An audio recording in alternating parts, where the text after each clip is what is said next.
Hello guys, അപ്പം ഞാൻ ഇന്ന് വന്നേക്കുന്നത് ക്ലീയുടെ സ്റ്റഡി പ്ലാനുമായിട്ടാണ്. +2 സ്റ്റുഡൻസിനുള്ള സ്റ്റഡി പ്ലാനാണ് ഞാൻ ഇന്ന് പ്രൊവൈഡ് ചെയ്യുന്നത്.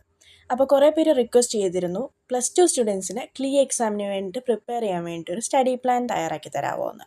അപ്പോൾ എനിക്ക് നല്ലോണം അറിയാം, ഞാൻ അതിനകത്ത് കുറേ സ്ട്രഗിൾ ചെയ്തതാണ്. +2ൻ്റെ നമ്മുടെ ബോർഡ് എക്സാം വന്നിരിക്കുന്ന സമയത്ത് നമുക്ക് ഈ ക്ലീയുടെ എക്സാമിൻ്റെ കാര്യങ്ങളൂടെ നോക്കുന്നത് വളരെ ഹെക്റ്റിക് ആയിട്ടുള്ള കാര്യമാണ്. പക്ഷേ അത് അനുസരിച്ച് കറക്റ്റായിട്ട് നമ്മളെല്ലാ സ്ട്രാറ്റജി വെച്ച് നന്നായിട്ട് പഠിച്ചു പോയില്ലെങ്കിൽ നമുക്ക് ഭയങ്കര ബുദ്ധിമുട്ടായിരിക്കും എക്സാം ആകുമ്പോഴത്തേനും. അതുകൊണ്ട് രണ്ടും നമ്മൾ ഈക്വൽ ഇമ്പോർട്ടൻസ് കൊടുത്ത് ഇപ്പോൾ പഠിക്കേണ്ടതായിട്ടുണ്ട്. അപ്പോൾ എനിക്ക് ആദ്യമായിട്ട് പറയാനുള്ള കാര്യം, ഫസ്റ്റ് ആര് വരുന്നോ അത് നമ്മൾ എങ്ങനെയും മറികടക്കണം. അതിനാൽ നമ്മൾ ആദ്യം +2 എക്സാമിന് വേണം കൂടുതൽ ഇമ്പോർട്ടൻസ് കൊടുക്കാൻ വേണ്ടിയിട്ട് ആദ്യത്തെ ഫേസിൽ. അപ്പോൾ അതിൻ്റെ കൂടെ തന്നെ നമ്മൾ legal aptitude, fundamental legal maxims കുറച്ചുണ്ട്, കുറച്ച് ടോർട്ട് പഠിക്കാനുണ്ട്, നിങ്ങൾക്ക് കോൺസ്റ്റിറ്റ്യൂഷനെ പറ്റി കുറച്ച് കാര്യങ്ങൾ പഠിക്കാനുണ്ട്. പിന്നെ അതുപോലെ ഇംഗ്ലീഷ് വേർഡ്സ് 20 വേർഡ്സ് എങ്കിലും നിങ്ങൾക്ക് അറിയാത്ത ഇംഗ്ലീഷ് വേർഡ്സ് ഡിക്ഷണറിയുടെയോ അങ്ങനെ എന്തെങ്കിലും ഓൺലൈൻ വഴിയോ അങ്ങനെ എങ്ങനെയെങ്കിലും 20 വേർഡ്സ് പെർ ഡേ നിങ്ങൾ പുതുതായിട്ട് പഠിക്കുക. അതുപോലെ തന്നെ LLBയുടെ എൻട്രൻസ് സമയത്തും അതുപോലെ LLB എടുത്തു കഴിഞ്ഞിട്ട് ആ ഒരു കോഴ്സ് കംപ്ലീറ്റ് ചെയ്യുന്ന സമയത്താണെങ്കിലും ഏറ്റവും ഇമ്പോർട്ടൻ്റ് ആയിട്ട് നമ്മൾ ഇനി ലൈഫ് ലോങ് ചെയ്യേണ്ട കാര്യമാണ് ന്യൂസ് പേപ്പർ റീഡ് ചെയ്യുക. ന്യൂസ് പേപ്പർ റീഡ് ചെയ്തിട്ട് നമ്മൾ കറണ്ട് അഫെയർസ് കാര്യമായിട്ട് നമുക്ക് അറിയത്തില്ലെങ്കിൽ നമുക്ക് എൻട്രൻസിൻ്റെ മാർക്ക് വളരെ കുറയും. കാരണം നമ്മുടെ ന്യൂസ് പേപ്പറിലെ പല കാര്യങ്ങളും അതേപോലെ നമുക്ക് എൻട്രൻസ് എക്സാമിന് ചോദിക്കാറുണ്ട്. അതുപോലെ അത് കഴിഞ്ഞ് നമ്മൾ LLB ചെയ്യുമ്പോഴും ന്യൂസ് പേപ്പർ റീഡിങ് വളരെ ഇമ്പോർട്ടൻ്റ് ആയിട്ടുള്ളൊരു കാര്യമാണ്. അപ്പോൾ അതൊരിക്കലും സ്കിപ്പ് ചെയ്യാൻ പാടില്ല. പിന്നെ നമ്മൾ ഏറ്റവും ശ്രദ്ധ ആദ്യമേ കൊടുക്കേണ്ടത് മാത്സിനാണ്. അതിനകത്ത് നമുക്ക് കൂടുതലായിട്ട് പഠിക്കാനുള്ള പെർസെൻറ്റേജ്, റേഷ്യോ ആൻഡ് പ്രൊപ്പോർഷൻ പഠിക്കാനുണ്ട്, പ്രോഫിറ്റ് ആൻഡ് ലോസ് ഉണ്ട്, ടൈം ആൻഡ് വർക്ക് ഉണ്ട്, പിന്നെ ലോജിക്കൽ റീസണിങ്ങിൻ്റെ കുറച്ച് ബേസിക് നമ്മൾ പഠിക്കേണ്ടതായിട്ടുണ്ട്. അതുപോലെ സീരീസ്, ബ്ലഡ് റിലേഷൻ, ഡയറക്ഷൻസ്, കോഡിങ്ങും ഡീകോഡിങ്ങും. ഇതൊക്കെയാണ് നമുക്ക് ക്ലീക്ക് ക്വാണ്ടിറ്റേറ്റീവ് ആപ്റ്റിറ്റ്യൂഡിൽ ഏറ്റവും ഇമ്പോർട്ടൻ്റ് ആയിട്ടുള്ള ടോപ്പിക്കുകൾ. അതുപോലെ തന്നെ ഡയറക്ഷൻ, ബ്ലഡ് റിലേഷൻ, ഇതൊക്കെ നമുക്ക് ചെറിയൊരു ബേസിക് നമുക്ക് കിട്ടി കുറച്ച് നമ്മൾ പ്രോബ്ലംസൊക്കെ ഒന്ന് ചെയ്താൽ നമുക്ക് പിന്നെ ഭയങ്കര ഈസി ആയിട്ട് നമുക്ക് ചെയ്യാൻ പറ്റുന്ന കാര്യങ്ങളാണ്.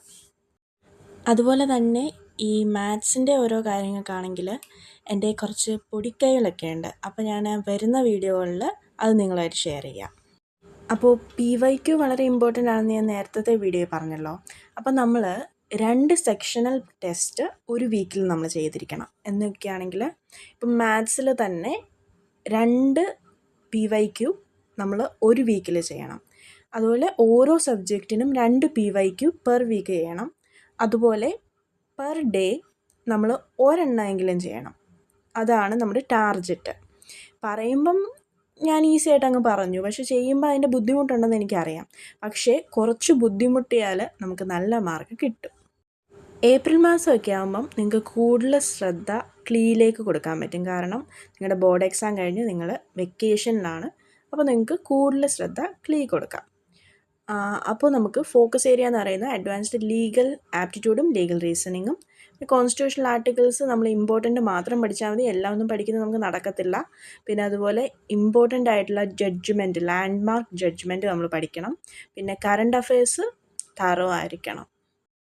അപ്പോൾ നമുക്ക് 2-3 ടെസ്റ്റ് പെർ വീക്ക് ചെയ്യാൻ പറ്റും. കാരണം നിങ്ങൾക്ക് വെക്കേഷനാണ്, നിങ്ങൾ ഫ്രീ ആണ്. പിന്നെ ഫുൾ ലെങ്ത് മോക്ക് ടെസ്റ്റ് എല്ലാ വീക്കിലും ചെയ്യണം. എല്ലാ സബ്ജക്റ്റും നമ്മളൊരു എക്സാം എങ്ങനെ എഴുതുന്നോ അതിൻ്റെ ഒരു മോഡൽ ഫോം നമ്മൾ ചെയ്യണം. പിന്നെ സൺഡേ ആണെങ്കിൽ നിങ്ങളൊരു 40-50 ക്വസ്റ്റ്യൻസ്, അത് നിങ്ങൾക്ക് ഇഷ്ടമുള്ള ടോപ്പിക് എടുത്തിട്ട് അത് സോൾവ് ചെയ്യാം. അതുപോലെ നിങ്ങളിത് ചെയ്യുമ്പോൾ നിങ്ങളുടെ മനസ്സിലൊരു എറർ നോട്ട്ബുക്ക് ഉണ്ടാക്കുക. ഇപ്പോൾ നമ്മളിത് ചെയ്തു, അതിനകത്ത് ഞാൻ കുറച്ച് പുറകിലോട്ടാണ്, ഐ ഷുഡ് ഇംപ്രൂവ്. അങ്ങനെ നിങ്ങളുടെ മനസ്സിലൊരു നോട്ട്ബുക്ക് ഉണ്ടാക്കുക. മെയ് ആകുമ്പോഴത്തേനും നിങ്ങൾക്ക് കൂടുതൽ ശ്രദ്ധ, ഫുൾ ശ്രദ്ധ ക്ലീ എക്സാമിലേക്കായിരിക്കുമല്ലോ. കാരണം ജൂണിൽ നമുക്ക് എക്സാമാണ്, ഫസ്റ്റ് വീക്കായിരിക്കും എക്സാം, മിക്കവാറും അങ്ങനെയാണ് ചാൻസ്. അപ്പോൾ മെയ്യിൽ നിങ്ങൾ ഫുൾ ശ്രദ്ധ ഇതിനകത്ത്. അപ്പോൾ 3 ഫുൾ ലെങ്ത് മോക്ക് ടെസ്റ്റ് എല്ലാ ആഴ്ചയിലും. അതുപോലെ ഡീറ്റെയിൽഡ് അനാലിസിസ് വേണം. നമ്മൾ കറക്റ്റായിട്ട് ചെയ്യുന്നുണ്ടോ, നമുക്ക് എന്തിലാണ് വീക്ക്, എന്തിലാണ് നമ്മൾ കാര്യമായിട്ട് ചെയ്യുന്നത്. നമ്മൾ നന്നായിട്ട് ചെയ്യുന്നത് നമ്മൾ കുറച്ച് ശ്രദ്ധ കൊടുക്കുക. നമുക്ക് ബുദ്ധിമുട്ടുള്ള ടോപ്പിക്കിൽ നമ്മൾ കൂടുതൽ ശ്രദ്ധ കൊടുക്കുക. അങ്ങനെ പഠിക്കുക. അതുപോലെ തന്നെ ലീഗൽ മാക്സിംസ് കുറച്ച് ബുദ്ധിമുട്ടാണ് ആദ്യം ഇതൊക്കെ പഠിക്കാനായിട്ട്.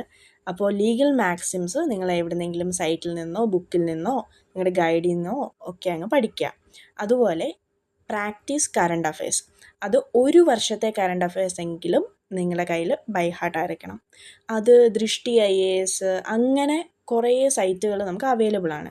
അതിൽ നിന്ന് നിങ്ങൾക്ക് കൺവീനിയൻ്റ് ആയിട്ട് തോന്നുന്ന ന്യൂസ് കറക്റ്റായിട്ട് കൊടുക്കുന്ന ഏത് സൈറ്റാണെന്ന് വെച്ചാൽ അത് നിങ്ങൾ പ്രിഫർ ചെയ്യുക. ഇനി നിങ്ങൾക്ക് അതിലൊരു ഗൈഡൻസ് വേണമെന്നുണ്ടെങ്കിൽ പറഞ്ഞാൽ മതി, ഞാൻ അതിൻ്റെ ഒരു വീഡിയോയും കൂടെ ചെയ്യാം.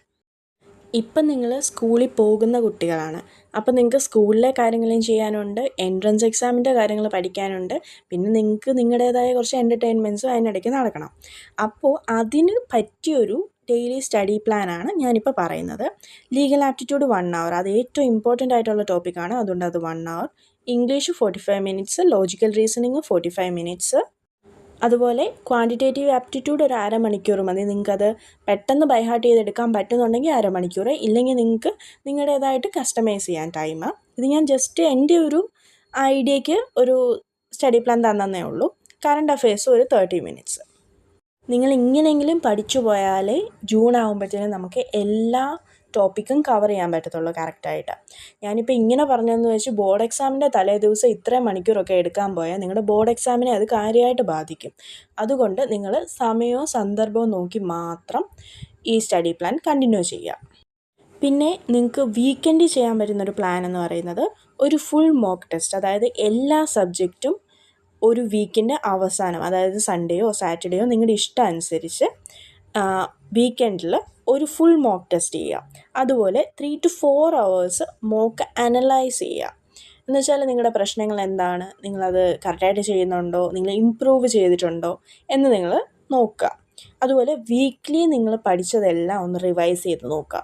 ജസ്റ്റ് ചെറിയ ചെറിയ പോയിൻ്റ് എഴുതിയോ ഫ്ലോ ചാർട്ട് രൂപത്തിലോ നിങ്ങളൊന്ന് റിവൈസ് ചെയ്ത് നോക്കുക.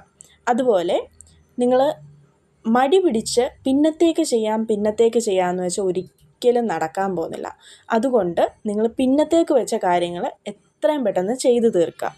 അതുപോലെ നിങ്ങൾക്ക് ഞാൻ കുറച്ച് ബുക്ക്, അത് നിങ്ങൾക്ക് ക്ലീയുടെ എക്സാമിന് ഹെൽപ്പ് ചെയ്യുന്ന ബുക്സാണ്. അത് യൂണിവേഴ്സലിൻ്റെ ഗൈഡുണ്ട്, പിന്നെ അതുപോലെ പ്രീവിയസ് ഇയർ ക്ലീയുടെ ക്വസ്റ്റ്യൻ പേപ്പർ വളരെ ഇമ്പോർട്ടൻ്റ് ആയിട്ട് ചെയ്യേണ്ട ഒരു കാര്യമാണ്, നോക്കേണ്ട ഒരു കാര്യമാണ്. അതുപോലെ മന്ത്ലി കറണ്ട് അഫയേഴ്സിൻ്റെ എന്തെങ്കിലും മാഗസിനോ നിങ്ങൾ ഓൺലൈനിലോ എങ്ങനെയെങ്കിലും മന്ത്ലി കറണ്ട് അഫയേഴ്സും കൂടെ നോക്കാം. അതുപോലെ നമ്മുടെ ക്ലീ എക്സാമിൻ്റെ സ്റ്റഡിയിൽ ഗോൾഡൻ റൂൾസ് എന്ന് പറയുന്നത് കൺസിസ്റ്റൻസി. നിങ്ങൾ കറക്റ്റായിട്ട് പഠിച്ചു പോയില്ലെങ്കിൽ അവസാനം വന്നിട്ട് നിങ്ങൾക്ക് ഈ എൻട്രൻസ് എന്ന് പറയുന്നത് ഒന്നാമതേ നമുക്ക് ടെൻഷൻ കൂട്ടുന്നൊരു കാര്യമാണ്. ആ സമയമാകുമ്പോഴത്തേനും നമുക്ക് വല്ലാത്തൊരു ഫീലാണ്. അന്നേരം നമുക്ക് പഠിക്കാമെന്ന് വെച്ചാൽ നമ്മുടെ ഈ +2ൻ്റെ സമയത്ത് നമ്മളെല്ലാം കൂടെ നമ്മൾ അരച്ച് കലക്കി കുടിക്കുന്ന പോലെ ഒന്നും എൻട്രൻസിന് നടക്കത്തില്ല. അതുകൊണ്ട് നിങ്ങൾ കറക്റ്റായിട്ട് പഠിച്ചു പോയാലേ പറ്റത്തുള്ളൂ. അതുപോലെ വീക്ക്ലി എല്ലാം റിവൈസ് ചെയ്യുക. അതുപോലെ നിങ്ങളുടെ മിസ്റ്റേക്ക് അനലൈസ് ചെയ്യുക.